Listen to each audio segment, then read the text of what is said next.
Selamlar arkadaşlar, yeni bir videodan hepinize selamlar.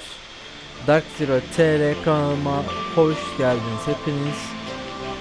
Yeni bir video ile karşınızdayız. Bu videomuzda ise karşınızda görmüş olduğunuz şu güzelliği A10 2 Tank Killer uçağımızın serisine kaldığımız yerden devam edeceğiz. Bu videoda asıl içeriğimiz bir önceki videonun devamı olarak A10'la taksi, kalkış ve iniş olacak arkadaşlar. Birazcık da tuş atamalarından bahsedeceğim sizlere. İşte speed breakleri, delivery breakleri, bunları nasıl yapacağız, nasıl atacağız, hangisinin yeri nerede, onlardan bahsedeceğim. Daha sonrasında ise birazcık havada tur atacağız ve hemen bir iniş yapacağız. Bu videonun içeriği bu olacak arkadaşlar. Onun haricinde hemen uçağımızın kokpitine girmek istiyorum. Uçağımızın sistemlerine göz atmak istiyorum sizlerle beraber. Evet, kokpitimize gelmiş bulunmaktayız arkadaşlar. Şöyle bir aynalarımı açacağım ilk önce. Önceki videoda bıraktığımız gibi şu an Cold and Dark çalıştırdık uçağımızı. Mühimmatları, yakıtı hazır.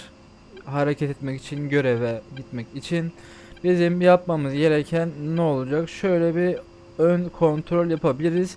Ben şu an İncirlik'teyim. Adana'da İncirlik Hava Üssü'ndeyim. Takan ve iRacing bağlamak istiyorum. Burada takanımı görüyorsunuz. Şu an TR modda. Şöyle birazcık sesini açacağım. 21x'te channel'ım olması gereken kanalda şu an Havaer kanalı İncirlik'in 21x. Onun haricinde ise şunu bir flight plan'a çekebilirim. Burada bakın ILS frekansım var. ILS frekansımı da şu şekilde değiştirebilirim. 109.30 olarak ayarladım. Buradan takana alabilirim. Şu an zaten takan kullanacağız ama onun haricinde ben şunu bir stick point'i almak istiyorum. Şu an için. Daha sonrasında taksi light'larımı kontrol ediyorum. Anti-skid'im 10 açık olduğunu görüyorum. Master Armam TGP'm şu an safe'de.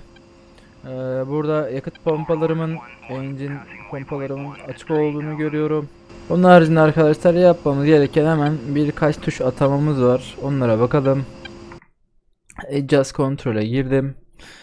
Buradan Axis'e giriyorum. Bakın gaz kolum burada. Throttle board. İki gaz kolunu da oynatmak için. Eğer tek bir gaz kolunuz varsa ikisini yani A'mda iki motor olduğu için ayrı ayrı ikili gaz kollarına atayamıyorsanız benim gibi tek bir gaz kolunuz varsa bu şekilde atayabilirsiniz. Onun haricinde rudder'larım bakın burada. Rudder'ların atamasını buradan yapabilirsiniz. Onun haricinde ise şu Hotasili vertical'ları kullanabilirsiniz. TGP'mizi döndürmek için.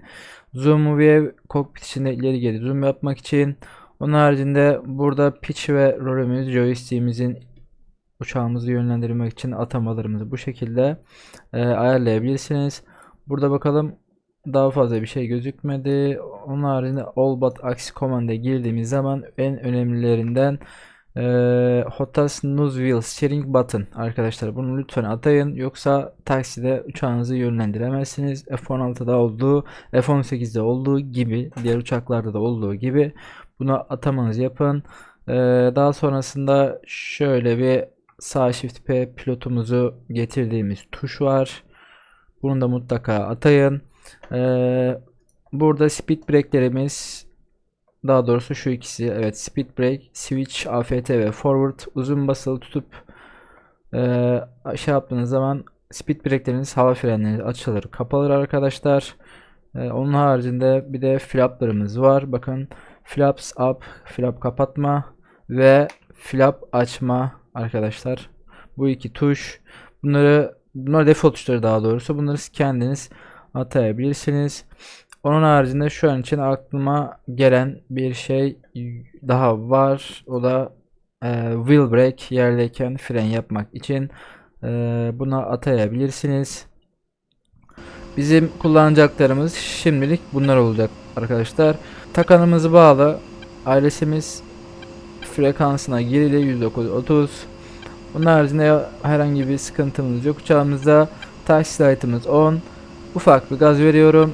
Taksiye başlıyorum. Pilotumu getiriyorum.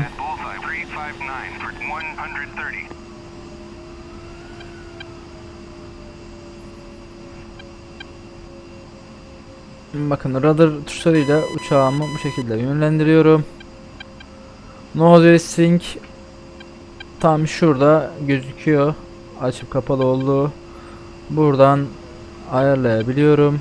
Burada yakıt göstergemiz var. Kanatlarda ve gövdede komple yakıt miktarını gösteren. Burada motorumuzun RPM seviyelerini görebiliyoruz. Yakıt seviyelerini görebiliyoruz.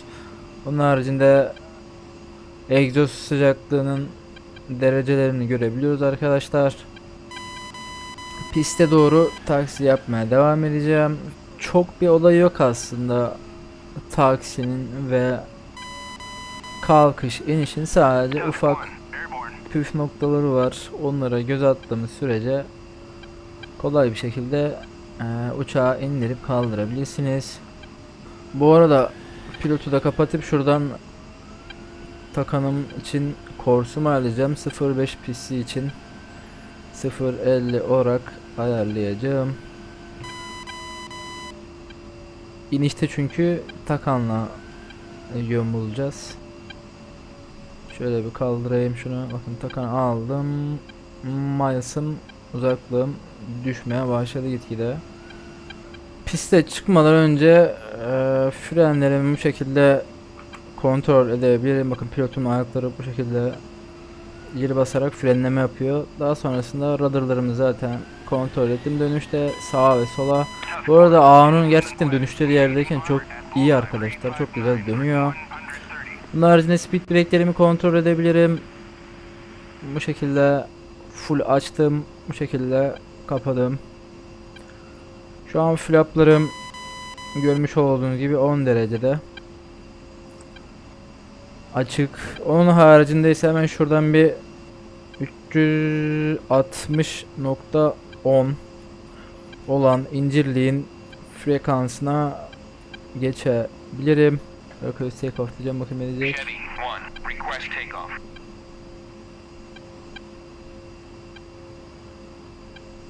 Herhangi bir cevap gelmedi diyecektim.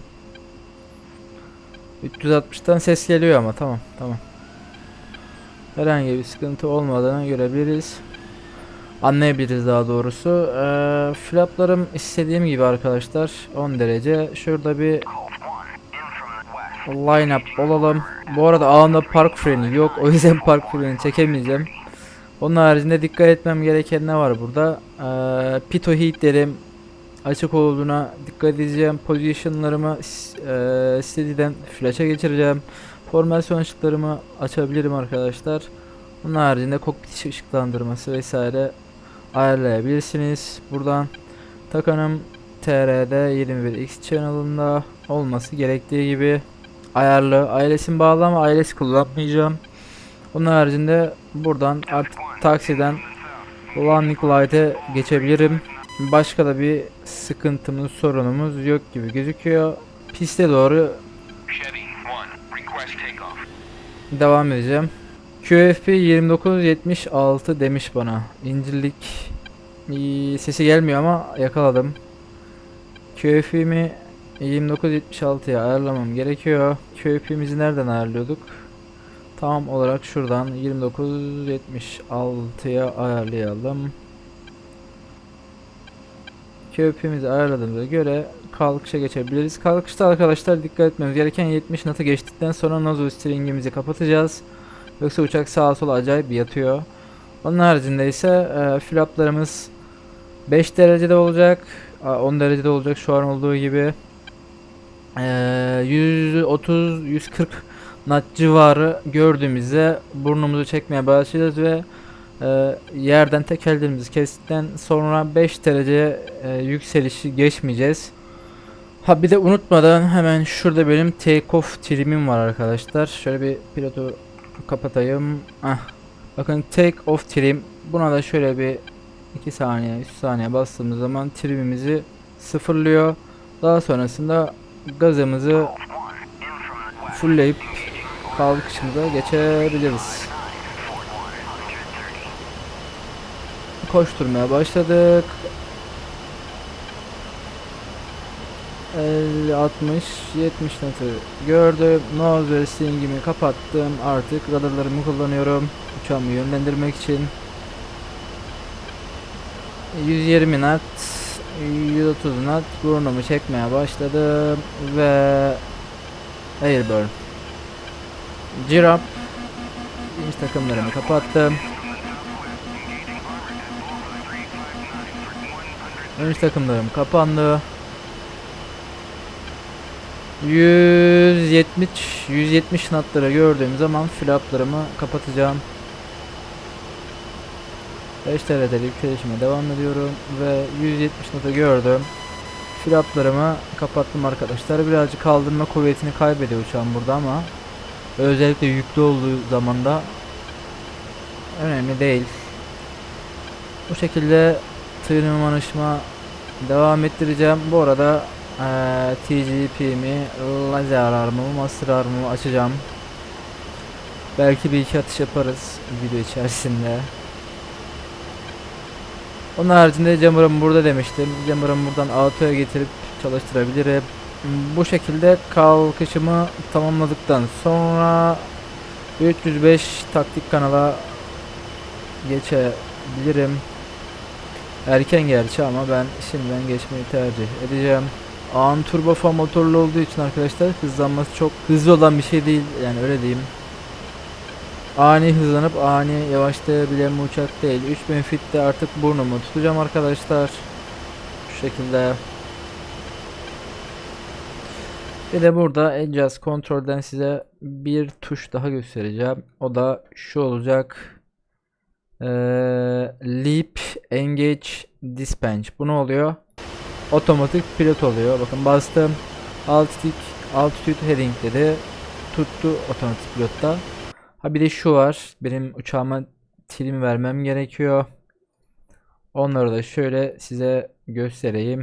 Şu görmüş olduğunuz dördü. Trim, head, nose down, nose up, roll left, roll right olmak üzere bunlara tuş ataması yaparsanız triminizi bakın şu an sola doğru verdiğim zaman burada gözüküyor. İleriye, geriye ve sağa doğru triminizi ayarlayabilirsiniz. Bu şekilde inişimizi, kalkışımızı çok özür diliyorum, yapabiliriz arkadaşlar. Burada da görmüş olduğunuz gibi şu an takanda olduğu için takana göre pistimin yönünü bana gösteriyor. Şöyle bir otopilotu tekrar alacağım, bakayım TGP'm gelmiş mi? TGP'm gelmiş.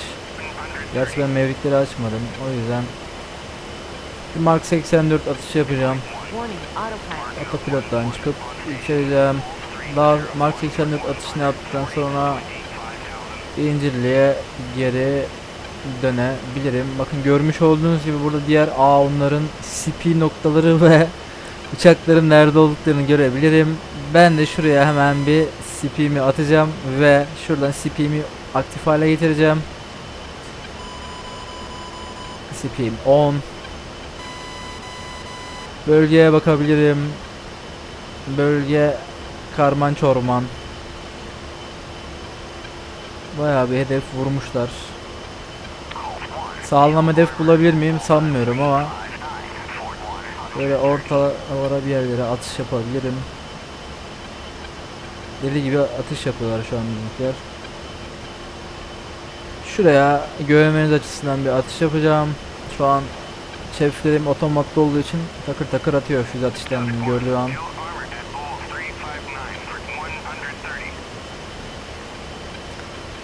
Hattan hizalıyorum burnumu. CC IP yerine RP'de atacağım ben. Bakın yukarıdan 11'den geri sayım devam ediyor. Aşağı doğru inmeye başladı. Pickle'a basılı tutuyorum ve bomb the way. Bombama ayrıldı.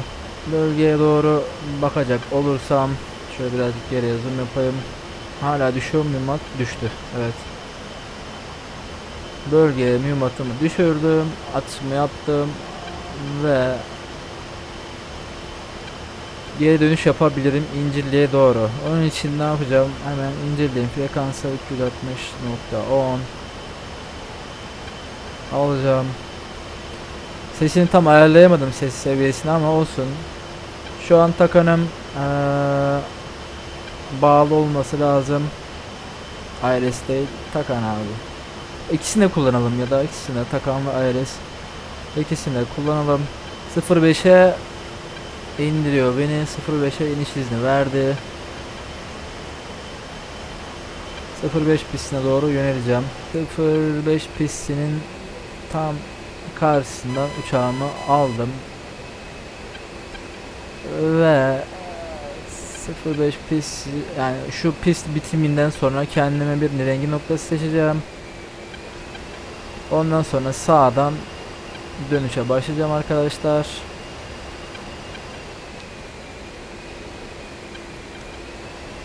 Şu an pistin üzerinden geçiyorum.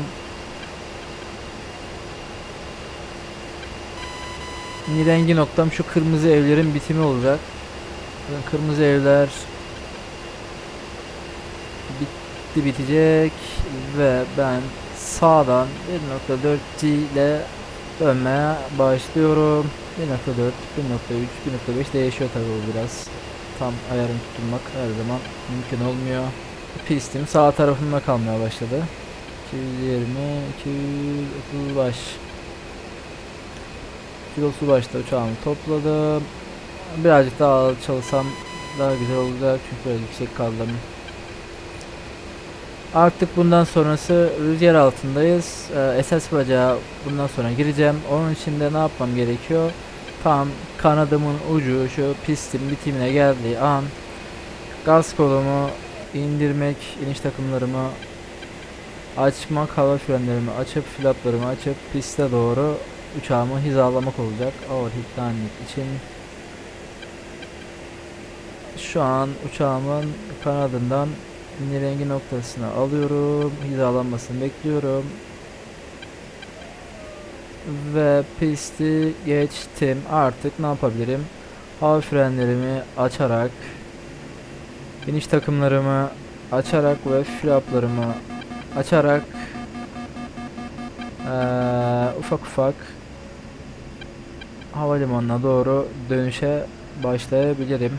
Burada tabii yine 1.4G'yi ve yüksekliğimizi koruyacağız. Yani pistin sonuna göre ayarlayacağız. Bu arada tabi landing lights'larımızı unutmayalım. Pistimizin başı tam şurada.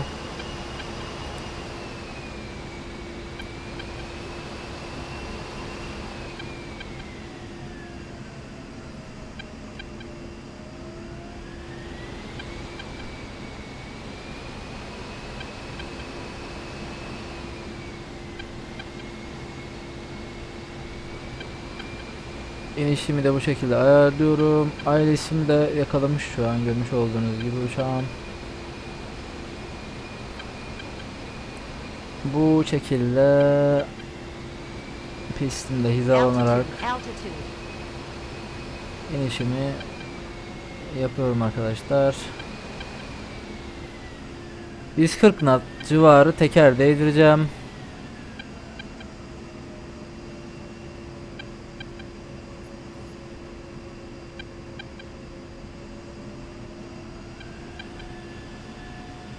Bu şekilde gazı kesim ve touch. Burnumu havada tutuyorum. Tabi size kalmış. F16'dan bana alışkanlık. Daha sonrasında frenlere basıyorum arkadaşlar. Nose slingimi açtım, aktif hale getirdim. Pistimi terk edeceğim. Delta kapısından pistimi ufak ufak terk ediyorum. Kredi zaten taksi to parking araya diyor bana. Park alanına taksiye başlayabilirsin diyor. Hemen şu noktada bir uçağımı durdurup hava frenlerimi kapatacağım. Taksi light'larımı açacağım. Daha sonrasında şuradan position'larımı flash'tan istediğe çekeceğim. Daha sonrasında takam ve resmi kapatabilirim istersem. Onun haricinde pek geriye bir şey kalmıyor. Tekrardan taksime başlayabilirim. İniş de bu şekilde arkadaşlar, gayet kolay ve basit bir şekilde. CDU bu şekilde şey verebilir. Onu da şuradan tekrar açabilirsiniz.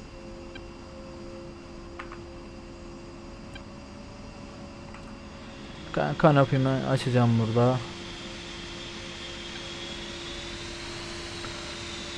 İstediğiniz kısma tekrardan taksi yapabilir ve bu şekilde uçuşunuzu sonlandırabilirsiniz. Bunun haricinde çok fazla bir şey kalmadı bu videoda daha fazla gösterebileceğim. İniş ve kalkış çok basit arkadaşlar. Bu şekilde inişlerinizi ve kalkışlarınızı yapabilirsiniz. Uçuşlarınızı yapabilirsiniz. Tuş atamalarını gösterdiğim şekilde yaparsanız güzel bir şekilde uçuşlarınızı gerçekleştirebilirsiniz.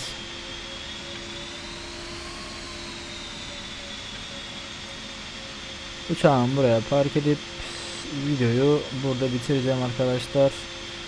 Videomu beğendiyseniz lütfen beğeni ve yorum atmayı unutmayın. Taksi light'ımı kapattım. Uçağımda park freni olmadığı için ne yapacağım? Grand Crew Wheel Chucks. Please. F2'den bakalım şöyle bir.